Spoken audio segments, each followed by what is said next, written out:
मम्मा कहाँ है? वही। कहाँ थे तुम दोनों?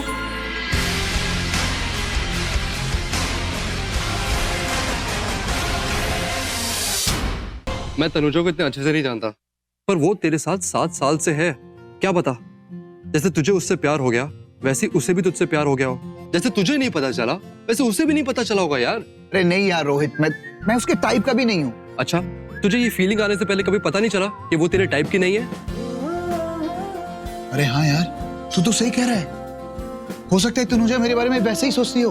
वो तो कई बार कहती भी है कि वो मेरी बहुत इज्जत करती है। और क्या पता वो बोलने से शर्माती हो। ओए रोहित, तू सही कह रहा है। वैसे भी इंडियन लड़कियां बहुत शर्माती हैं, लेकिन मेरी तनुजा सबसे अलग है। बाकी लड़कियां कहती रहती हैं कि मैं हैंडसम हूं, इतना चार्मिंग हूं, पता नहीं क्या क्या बातें करती रहती हैं, लेकिन एक तनुजा है जो सिर्फ मेरा नाम। अभिषेक,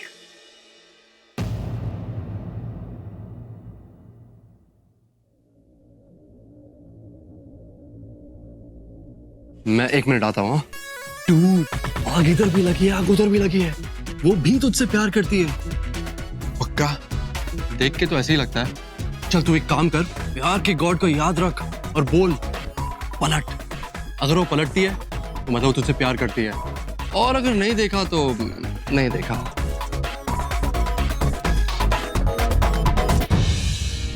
एक बार उसको प्रपोज कर ही देता हूँ।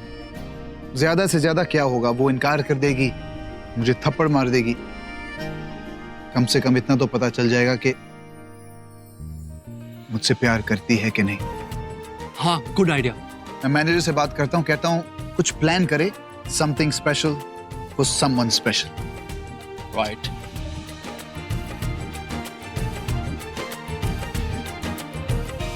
क्लाइंट्स पास आते ही होंगे। ओके, हेलो मैम, आप तनुजा मैम है ना? जी। Okay, have a good day.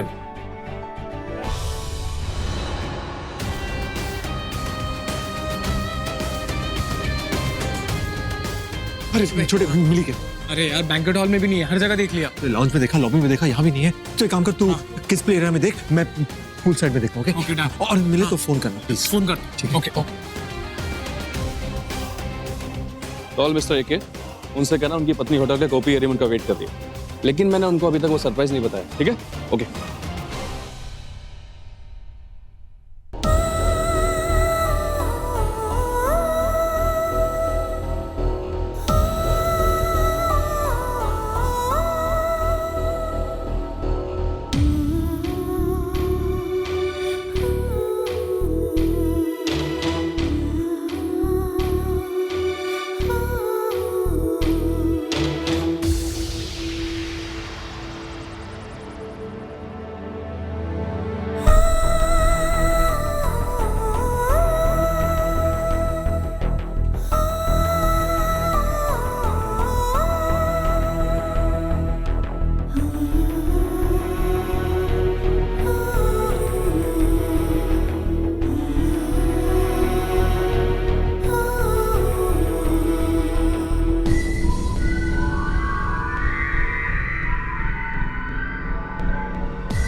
London में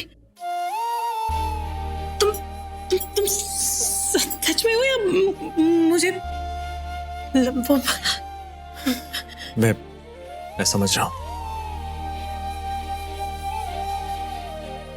ऐसा मेरे साथ भी पहले होता था कि तुम आसपास कहीं नहीं होती थी, पर मुझे ऐसा लगता था कि तुम मेरे बिल्कुल सामने खड़ी हो। I totally understand. ऐसा होता है। अब शायद पहली बार तुम्हारे साथ हो रहा है। नहीं, वो मुझे लगा कि वो क्या लगा? कि तुम मेरे आसपास हो। काफी टाइम से ऐसा लग रहा है। तुम्हारे आसपास नहीं, तुम्हारे सामने खड़ा हो। पर तुम यहाँ क्यों, कैसे? मतलब यहाँ कैसे मतलब? तुम्हें ढूंढने के लिए आया था।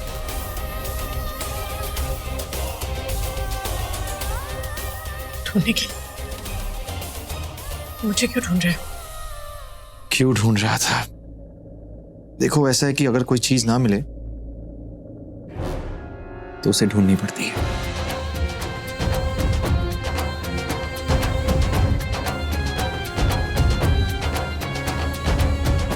पता है वो इस होटल के कॉरिडोर में मैं तुम्हें ढूंढ होटल रहा के कॉरिडोर में रूम नंबर 104 के पास।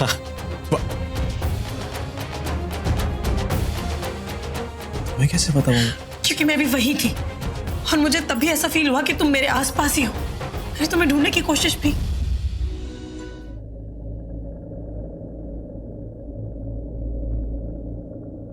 वक्त चला गया हो सकता है, पर मैं तो आ गया ना। मैं फिर से सिर्फ तुम्हारे लिए आया हूं, हमेशा सिर्फ तुम्हारे लिए आया था। हाँ, इस बार मैं तुम्हारे साथ साथ नताशा के लिए आया हूं। मैं हमेशा कहता था कि हम अपना परिवार बनाएंगे, अपनी दुनिया बसाएंगे। तुम, मैं, नताशा, हम तीनों हम दूर चले जाएंगे, बहुत खुश रहेंगे। तुम, मैं और नताशा। प्लीज, मैं इतनी भी खुद गर्ज नहीं हूं कि अपना घर बनाने के लिए दूसरे का घर तोड़ दूं।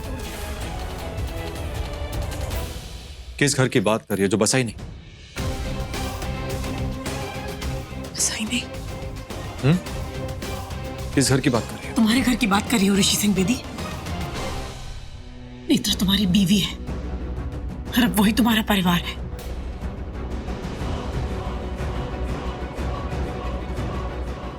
ओह, मुझे छोड़ते समय भी तुमने नेत्रा से यही कहा होगा ना?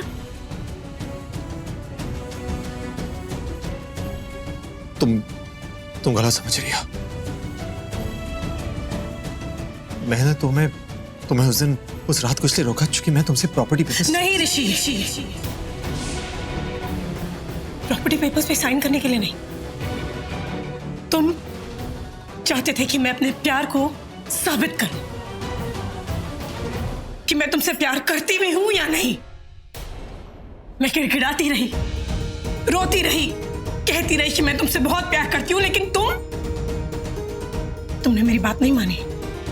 कभी मुझसे मेरा प्यार नहीं मांगा, प्यार का सबूत मांग लिया। रात भर रोती रही, यकीन दिलाने की कोशिश करती रही कि मैं तुमसे बहुत प्यार करती हूं, लेकिन नहीं, सिर्फ प्रॉपर्टी पेपर्स ही थे तुम्हारे सामने। सिर्फ वही, ये हाथ पकड़ के जो कसमें खाई थी साथ रहने की, इन्हें जोड़ के बोलती रही कि मैं तुमसे बहुत प्यार करती हूं, लेकिन तुमने मेरी बात नहीं मानी। प्लीज मत करो ये सगाई नेत्रा के साथ ऋषि। मत छोड़ के जाओ मुझे, प्लीज प्लीज ऋषि, प्लीज।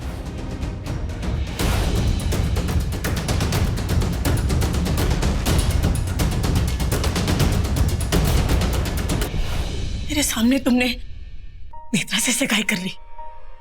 क्या तुम्हें मेरा प्यार, मेरा वो परिवार, मेरा अधिकार, सब कुछ उसके हाथों में सौंप दिया। मुझे गलत समझा। तुम बताओ सही क्या है? तुम बताओ क्या है ये क्या है ऋषि सिंह बेदी? ये सब क्या है? तुम अपने आप को नहीं संभाल पाए, तुम हमारे प्यार को नहीं संभाल पाए, हमारे रिश्ते को नहीं संभाल पाए, हमारी शादी नहीं संभाल पाए। तुम कहते हो तुम मुझसे प्यार करते हो, झूठ बोलते हो तुम। उसके लिए मुझे छोड़ दिया था और मेरे लिए उसे भी छोड़ना चाहते हो? नहीं ऋषि, वो सिर्फ तुम्हारी पत्नी नहीं है, तुम्हारे बच्चे की माँ है। उसने तुम्हें पिता बनाया है। एक माँ को छोड़ने की बात कर रहे हो तुम?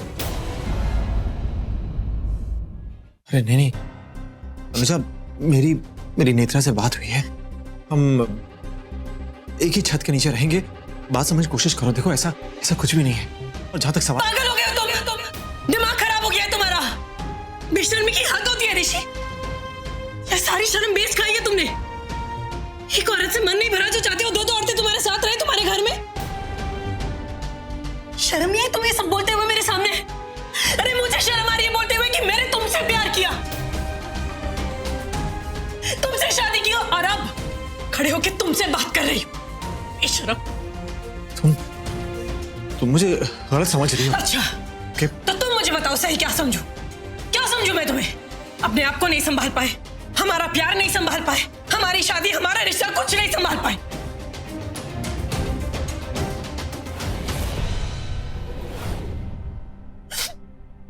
तुम्हारे साथ रह के ना ऋषि, तनुजा सिर्फ रोई है, खून के आंसू रोई है। वो इतना दर्द दिया है तुमने मुझे।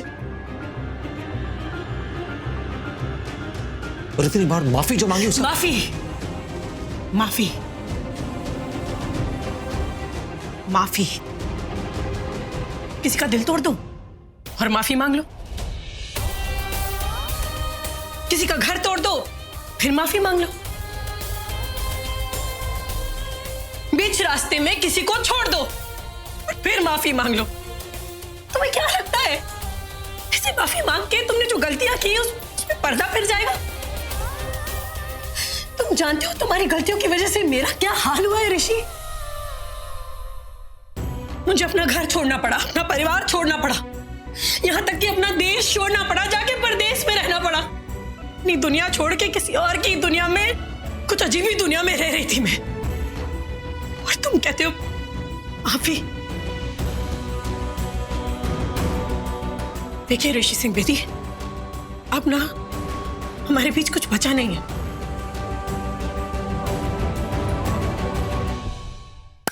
तुम प्लीज चले जाओ यहां से, प्लीज चले जाओ यहां से, प्लीज। जिसको 7 साल सिर्फ तुम्हारे अभिषेक के साथ थे। जब उसका जन्म हुआ ना, तो मैंने तो उसे हाथों में भी नहीं उठाया। मेरी बदकिस्मती देखो, उंगली पकड़ के उसे चलना तक नहीं सिखाया। मेरी बदकिस्मती देखो। एक बाप का सपना क्या होता है? हाँ, एक बाप का सपना होता है कि बच्चों को पाल पोस के बड़ा करे। मैं तो उसे देखा भी नहीं। 7 साल तक मैंने उसे, मुझे पता भी ना नताशा मेरी बेटी थी। नहीं, तुम्हारे अभिषेक के साथ थी ना, बस। अब और नहीं, अब वो मेरे साथ रहेगी। मेरी बेटी है, मेरा खून है, वो मेरे साथ रहेगी। वो बेटी का खून है। मैं उसे लेने आया हूं, उसे लेकर जाऊंगा, चाहे कुछ भी हो जाए। अब मेरे और मेरी बेटी के बीच में कोई नहीं आ सकता। तुम नहीं, अभिषेक नहीं, कोई दुनिया कोई ताकत नहीं। तुम अंधे हो क्या? सॉरी, तुम यहाँ?